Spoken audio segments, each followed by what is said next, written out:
আম্মা আসসালামু আলাইকুম। তোমার কি কোনো আক্কেল বুদ্ধির কিচ্ছু নাই? আমার মেয়েটা অসুস্থ, এই অবস্থা তারে রেখে তুমি কিনা বাড়িতে গেছো? তোমার মা তো মরে যায়নি, যে মরে গেছে তোমার এক্ষুনি বাড়িতে যেতে দিব?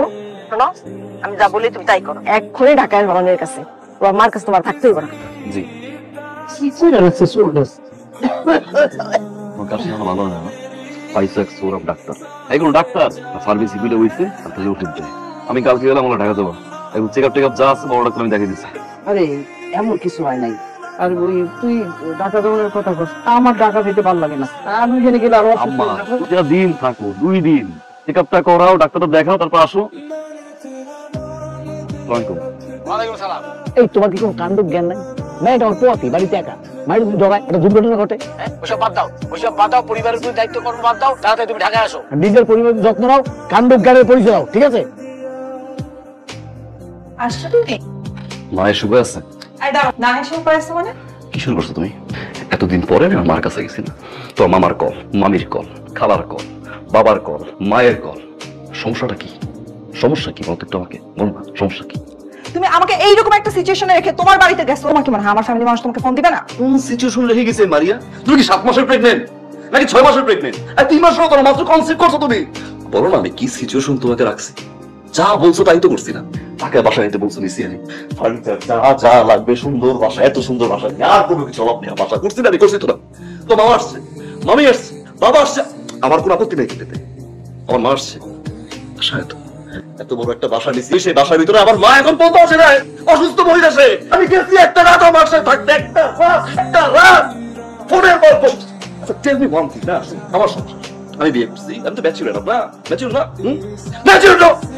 বাবা ইন্টারফেয়ার করবে, তো মা ইন্টারফেয়ার করবে, মামি ইন্টারফেয়ার করবে, চাই কি তারা? আরে আমার সংসার মতো করতে হবে না? বাহ, বাড়িতে গেছো সাথে সাথে কান পড়া দিয়ে দিচ্ছে তোমার মাথায় না? আল্লাহই জানে অসুস্থ নাকি অসুস্থ। থাপ্পড় দিয়ে দাঁত সব ফেলে দিব, মানে উল্টো পাল্টা কথা বলছো। কেউ সুযোগ সুযোগ, আমি এতদিন ওয়েট করছি এই জন্য যে ম্যাচুরিটি একদিন হবে, আল্লাহ বুঝ দিবে, তারপর আমার কাছে ক্ষমা চাওয়া হিসাবে তার ছেলের কাছ থেকে প্রপার সম্মানটা হয়েছে। তোমার মতো মেয়ে দিন তিনজন, এই যাও যাও। আমি না তোমার সাথে আর সংসার করতে চাই না। যেই ছেলে মায়ের কথা চামারের মতো আচরণ করে তার সাথে অ্যাটলিস্ট থাকতে চাই। তাই করো তুমি, যাও তাই করো। ফ্যামিলির তো শিক্ষা নাই, মায়ের তো শিক্ষা নাই। আমি তো মার আম্মা, একটা রাত আমি ঘুমাইতে পারি। এত সকালে কে ফোন দেয় তোমাকে? আবার বলছি রাত্রিবেলা ফোন বন্ধ করে ঘুমাইতে, এমনি সকালবেলা আমার ঘুম ভাঙলে মাইগ্রেন ওঠে। শামিম কি ব্যাপার তো সকালে? ভাইজান সকাল থেকে কাকি আম্মার কোনো কথা কয় না, ভাইজান কি আম্মার কোনো সারা শব্দ নাই। আমি তুই কি কস? কাকি আম্মা নাই ভাইজান। আমি কি কস? আমি কি কস? কি কস? কি হয়েছে বলো? আমার মা, আমার মা, আম্মা, আমার মা।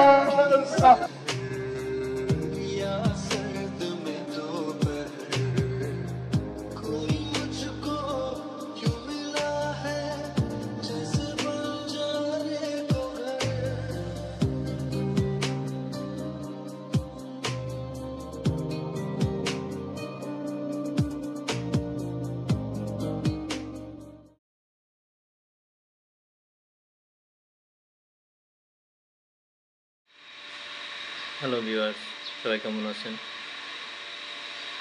তো আমি আজকে এসেছি আপনাদের সাথে কিছু কথা বলতে। যেটা হচ্ছে যে আমি যে ভিডিওগুলো দিই সেগুলো সম্বন্ধে আপনাদেরকে কিছু এক্সপিরিয়েন্স শেয়ার করতে আসছি আপনাদের সাথে। তো আমি যেই ভিডিওগুলো আপলোড করি সেগুলো আসলে এই নাটকগুলো একটু লং হয়, 45-50 মিনিট করে। তো আমি সেগুলোকে এডিট করে 2, 4, 5, 7 মিনিটের মধ্যে দেওয়ার চেষ্টা করি, যাতে আপনারা দেখে ভালো লাগে এবং সময় বাঁচে, আপনারা দেখেও তৃপ্তি পান। তো আশা করি আপনাদের ভিডিওটি ভালো লাগে। আমার বিদায়, আপনারা আমাদের সাথী আছেন, আমার চ্যানেলের সাথী আছেন। তো এতদিন আমার সাথে না থাকলে আমি এত দূর আগাতে পারতাম না। তো আপনারা আমাকে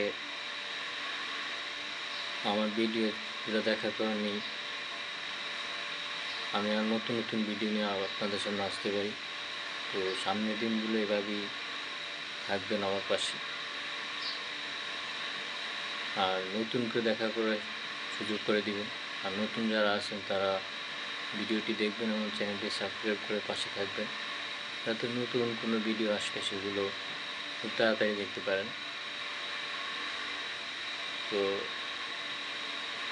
আশা করি আমি যে ভিডিওগুলো দেই আপনাদের মাঝে আপনাদের অবশ্যই ভালো লাগে। তো এটুকুই জাস্ট।